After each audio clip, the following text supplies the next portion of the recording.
إلالي إلالي إلالي إلالي إلالي غاكو جلتي إلالي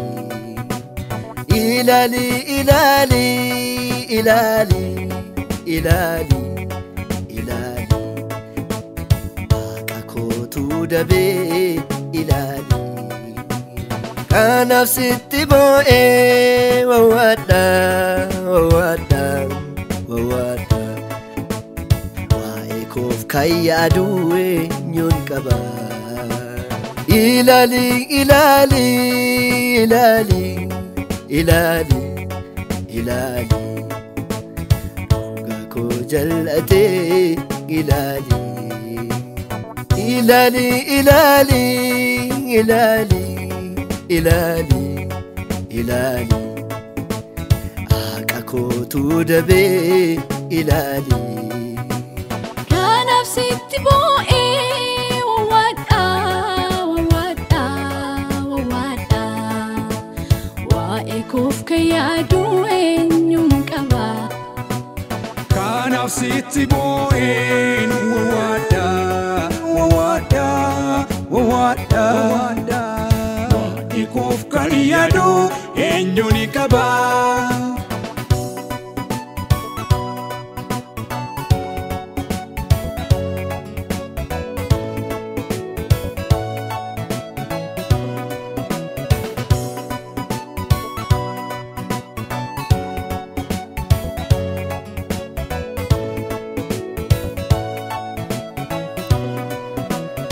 Imbari ajede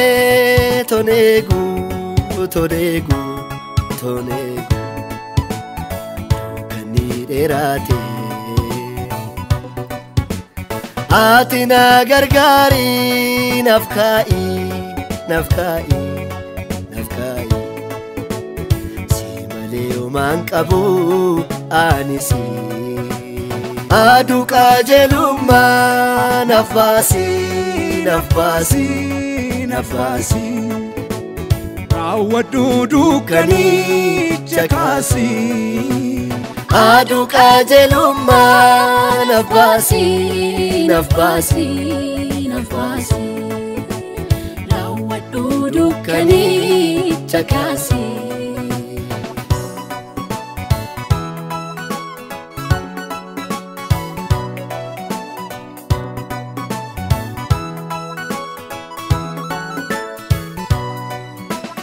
Bitamir galale umadabe umadabe umadabe Garakyo lilale Fira la faona nanisi nanisi nanisi Sirratuf gatira manisi Ruga kodo kate mulisi mulisi mulisi O ahadi muqatamisi Akako dokate mulisi mulisi mulisi Yadunate muqatamisi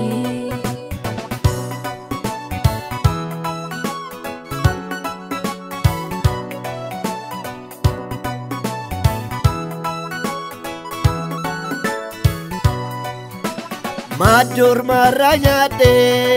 imbeku imbeku imbeku Yesusi qofada ananbeku Waqabotan kodur gargarte gargarte gargarte Abidan mulate Anafis nafkai mulatu mulatu mulatu kita ukotnaf dubatu anafis nafkai mulatu mulatu mulatu kita ukotnaf dubatu Madur maranya de imbeku imbeku imbeku qofaadha nan beeku. Waaqa abbootan koo dur gargaartee abiddaanii mul'attee Anaafis naaf ka'ii mul'adhu kan kee taa'uu kotnaaf dubbadhu. Ilaali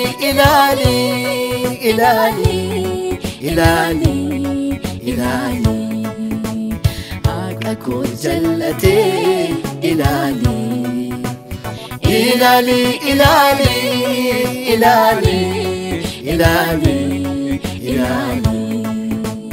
Haqa kootu dabee ilaali. Anaaf sitti boo'een wawwaadha waa'ee koof kan yaadu eenyuun qaba. Anaaf sitti boo'een wawwaadha